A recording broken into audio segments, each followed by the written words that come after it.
আসসালামু আলাইকুম এভরিওয়ান, কি অবস্থা সবার? Welcome to my another video. তো এটা হচ্ছে ঈদের আগে 3-4 দিন আগের ভিডিও। এটা আমি আপলোড করতে ভুলে গেছিলাম। যাই হোক, এটা হচ্ছে আমি হেয়ার কালার করছিলাম। চুলের অবস্থা খুবই বাজে হয়েছিল। কালার মানে এর আগে হচ্ছে আমি ক্যাপস্টিক যেটা ছিল, হাইলাইট ক্যাপস্টিক করা ছিল। তো ওইটার অবস্থা খুবই বাজে ছিল, কালার নেমে। তো এরপরে হচ্ছে আমি গার্নিয়ারের এই কালারটা কিনে আনছিলাম। এটা মেবি ক্যারামেল ব্রাউন কালারটা ছিল। তো এটাতে হচ্ছে কালার ডেভেলপার আর দুটো কন্ডিশনার আর হচ্ছে গ্লাভস থাকে। কন্ডিশনার দুটো এত ভালো, গার্নিয়ারের কন্ডিশনার গুলো অনেক ভালো হয় আর গার্নিয়ারের কালারটা অনেক ভালো হয়।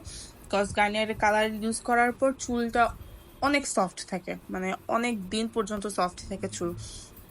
তো যেহেতু অনেক কালার করা হয়েছে তাই আমার চুলটা একটু ড্যামেজও হয়ে গেছিল। তো এই কারণে হচ্ছে চুলটা একটু, এই কালারটা করার কারণে আমার চুলটা একটু সফট হয়েছে। তো এখানে হচ্ছে আমি দুইটা হাফ হাফ করে নিয়ে নিছি, কালার এবং ডেভেলপার দুইটাই।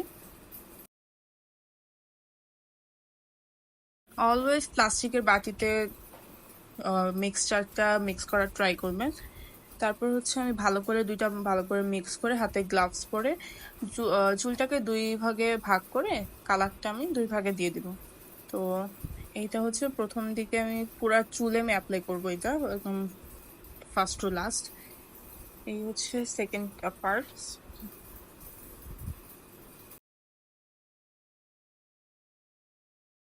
পুরো চুলে অ্যাপ্লাই করা শেষ। এখন আমি হচ্ছে এটা সবগুলো চুল পিছনে নিয়ে আমি একটা রাবার দিয়ে বেঁধে 1.5 ঘন্টা কি 2 ঘন্টার মতন রাখবো।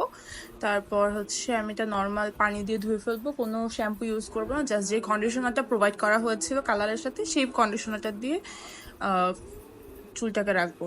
তো এটা হচ্ছে পরদিন সকালে আমার ফাইনাল লুক। তো কালারটা অনেক সুন্দর আসছিল। I love this colour. তো থ্যাংক ইউ সবাইকে ভিডিও দেখার জন্য। নেক্সট ভিডিওতে দেখা হবে ইনশাল্লাহ। আল্লাহ হাফেজ, বাই বাই।